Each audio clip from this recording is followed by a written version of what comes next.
Bien, pues la situación que atraviesa el pueblo tibetano pues arranca desde hace más de medio siglo como consecuencia de la ocupación militar de todo un país allá en Asia, y lo que implica, básicamente y a grandes modos, para que se pueda hacer una idea aproximada, es que de 6 millones de tibetanos, que es lo que conforma la población tibetana, más de 1.200.000, según estadísticas del gobierno tibetano en el exilio, han sido masacrados directamente por las fuerzas de ocupación.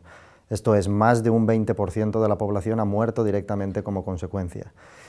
Y en definitiva, esto pues supone que desapariciones forzadas, torturas, matanzas indiscriminadas, muertes en campos de trabajo,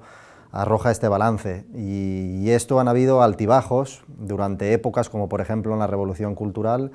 Hubo una serie de matanzas indiscriminadas como consecuencia de toda la política que se aplicó, pero no hay que olvidar que también poco después, incluso después de la muerte de Mao hasta la actualidad, se ha recrudecido todo este conflicto. Y como consecuencia de todo ello, esas torturas, esas desapariciones continúan siendo parte del día a día de todo este pueblo.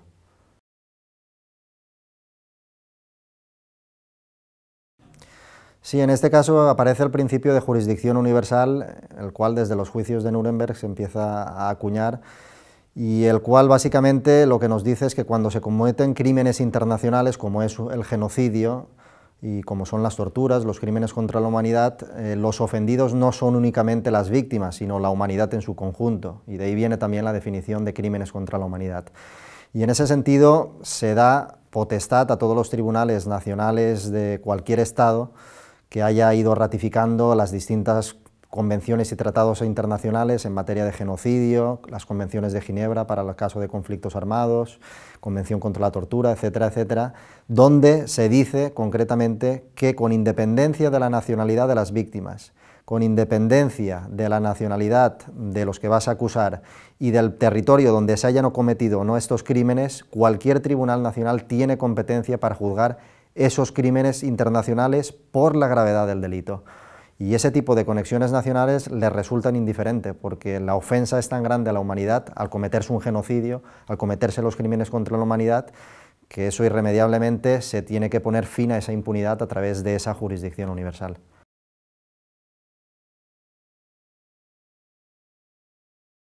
Sí, este principio de jurisdicción universal lo teníamos contemplado en nuestra legislación interna y empieza a aplicarse por primera vez cuando un fiscal, de forma insólita, Carlos Castresana, presenta una denuncia ante la Audiencia Nacional. A partir de aquí, esta denuncia contra la Junta Militar Argentina se acepta a trámite y posteriormente se suman a ellos también las víctimas chilenas y viene el famoso caso Pinochet, que es el detonante nacional e internacional de toda esta jurisdicción universal. Cuando surge este caso Pinochet, víctimas de tantos conflictos olvidados ven en la Audiencia Nacional Española una esperanza para poner fin a esa impunidad. Y empiezan a acudir aquí víctimas del genocidio de Guatemala, de Ruanda y de otros lugares del mundo. Y entre esos, posteriormente, entre todos esos casos, se sumó el caso contra dirigentes chinos por el caso de Tíbet y el caso Falun Gong, y también a partir del 2008 se suman otro tipo de querellas, unas dirigidas contra responsables políticos y militares de Israel por los asesinatos en la Franja de Gaza y también contra antiguos dirigentes del equipo jurídico de Bush por los casos de torturas cometidos en Guantánamo y en otras prisiones secretas alrededor del mundo. Bien, con esta situación se llega al año 2009, donde en la Audiencia Nacional se estaban conociendo unos 13 casos de justicia universal, pero aparece un problema de carácter diplomático, porque estas investigaciones avanzan y de forma repentina los distintos ministerios del gobierno español se encuentran con protestas diplomáticas, en primer lugar del gobierno ya de Obama, que se niega a colaborar con la justicia española y que prosperen todos los casos relativos a la guerra de Irak y a las torturas en Guantánamo. A continuación se suman las protestas de la entonces ministra de Asuntos Exteriores de Israel, donde también acusa a España de estar ingiriéndose en asuntos internos de este país, considerando que es un Estado democrático y que ellos tenían la potestad y legitimidad y capacidad para enjuiciar los posibles crímenes o no cometidos en la Franja de Gaza. Y toda esta presión diplomática estalla definitivamente cuando en mayo de 2009 los dos jueces de la Audiencia Nacional que están investigando los casos del Tíbet dirigen unas comisiones rogatorias a China donde entre otras cosas, piden la declaración a los querellados, entre los que se cuentan el anterior presidente de China y el primer ministro, pero también uno de estos jueces, Santiago Pedraz, que instruía otro caso, solicita directamente desplazarse al Tíbet. Decir, bueno, nosotros no nos vamos a creer la versión de los querellantes, tampoco nos vamos a creer la versión china, déjenme ir allí, a este territorio, y en una serie de lugares que le indicamos, la prisión de Drapchi, el poblado donde se cometieron desapariciones, etcétera, etcétera, que vaya yo por mi cuenta y averigüe si se han cometido o no esos hechos. Pues claro, cuando llega esta petición por parte de la Audiencia Nacional al gobierno chino, pues la reacción fue totalmente demoledora por parte del Ejecutivo de Pekín. Y en ese sentido, en declaraciones públicas, exigieron de forma inmediata cerrar el caso del Tíbet, de lo contrario, las relaciones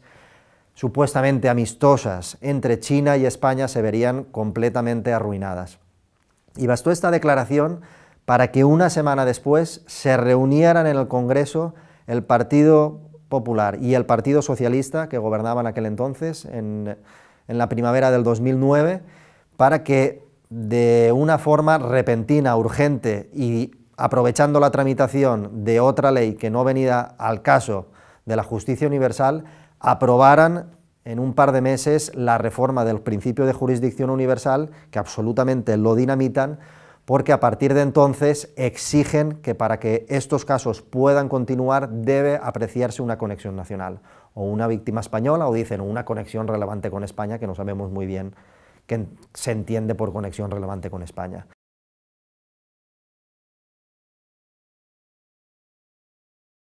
Consecuencias de esto: en pocos meses se archiva el caso del Tíbet, se archiva el caso contra los dirigentes israelíes, y ahora recientemente se ha archivado también los casos de Guantánamo y los casos contra el equipo jurídico de Bush. Y en ese sentido, ese propósito clarísimamente político, que obedece a relaciones diplomáticas, se ha visto cumplido, y en ese sentido, pues francamente, la democracia española yo creo que ha sido cuestionada por parte de por las influencias de estos grandes estados.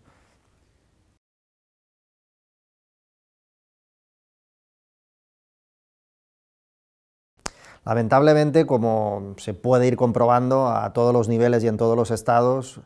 la permeabilidad que existe entre lo público y lo privado, entre los negocios y el gobierno, es muy evidente. Y el caso de China es que a todas luces nos muestra que así es. Y precisamente uno de los grandes detonantes, se dice, de esta reforma de la jurisdicción universal no únicamente vino por las presiones de los ejecutivos estadounidenses, israelíes o chinos. Incluso aparecían declaraciones en su día, en aquel año 2009, declaraciones, por ejemplo, del magistrado en el Tribunal Supremo de Martín Pallín, donde se decía que habían serias sospechas, y así se indicaba por parte de él, que una de las causas principales de esa presión y de esa reforma urgente es que una gran empresa transnacional española iba a suscribir un contrato importantísimo en materia de telecomunicaciones con el gobierno de Pekín para convertirse en una gran operadora de telefonía en este país. Y dice, y estos intereses económicos son los que han acabado por presionar y precipitar una reforma legal. Esto nos indica, por un lado, que estamos reformando leyes internas en un país supuestamente democrático como España por presiones de gobiernos dictatoriales como China, algo que resulta absolutamente rechazable. Pero no solo eso, sino que parece ser que incluso, en este caso, se están haciendo y elaborando leyes al dictado también de los intereses de las grandes empresas. Y esto es algo absolutamente también denunciable y que en ese sentido demuestra que pues, lo que continuamente a día podemos comprobar, ¿no? Cómo los intereses de las grandes empresas están muy por encima de los ciudadanos de cualquier país. Sí, efectivamente, parece ser que todo el sistema internacional de protección de derechos humanos, en casos como el del Tíbet, ha fallado de forma estrepitosa. O sea, las Naciones Unidas ni se pudo ocupar de la ocupación militar del país, ni ha podido afrontar con garantías el genocidio que ha sufrido todo un pueblo y que continúa sufriendo, y a pesar de intentos de resoluciones condenatorias, de informes de distintos relatores especiales, etcétera, etcétera, todo ha quedado absolutamente en papel mojado. La Unión Europea también tiene unos principios, unos valores en materia de derechos humanos para que sean salvaguardados más allá de sus fronteras, absolutamente queda en nada. Y ante esa situación aparecen distintas vías y una de ellas es la de la jurisdicción universal, que es la última esperanza para muchas de las víctimas, que algunas, cuando se habla con los exiliados que huyen del Tíbet y llegan a países como la India o Nepal,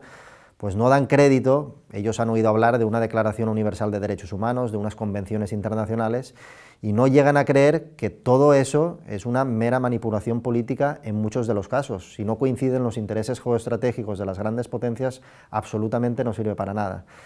Y en ese sentido, una forma de tratar de paliar esto es a través de esta justicia universal, que permite ese mecanismo de tratar al menos de apuntar a quiénes son los genocidas e intentar pues que se les pueda exigir una responsabilidad penal internacional.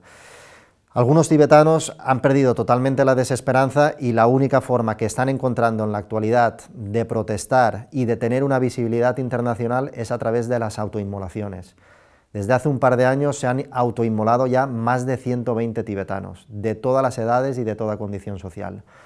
Y esto es una muestra de desesperación y es una muestra de vergüenza de toda la comunidad internacional. Si, por ejemplo, recordamos la primavera árabe, una autoinmolación llevó todo el estallido de la llamada primavera árabe. Aquí llevamos más de 120 y pocos son los medios incluso de comunicación que se hacen eco de esto. Ya no digamos las Naciones Unidas, la Unión Europea.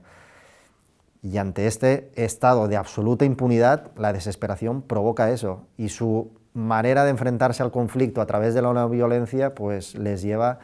a esta forma de protesta radical que acaba con sus propias vidas.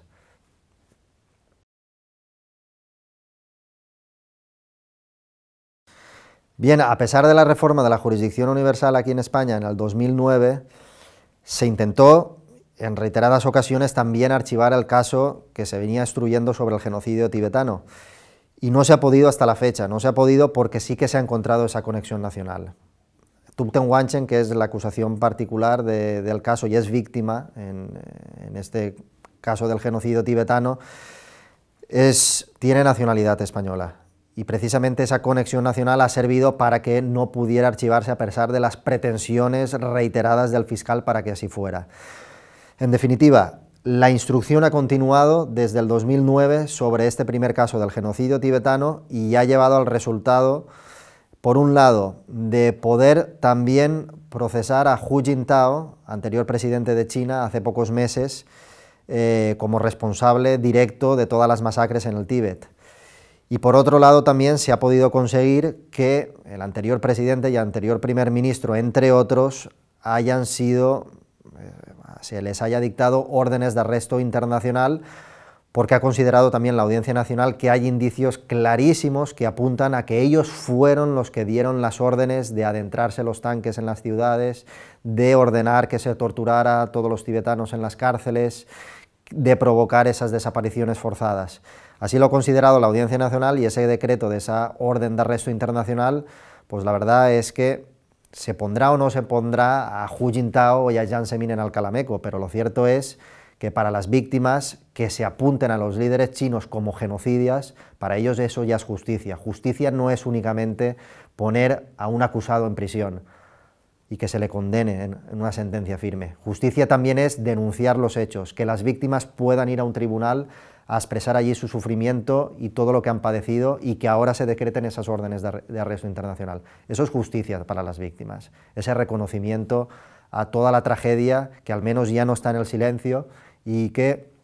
en ese sentido públicamente se reconozcan que así han sido los hechos.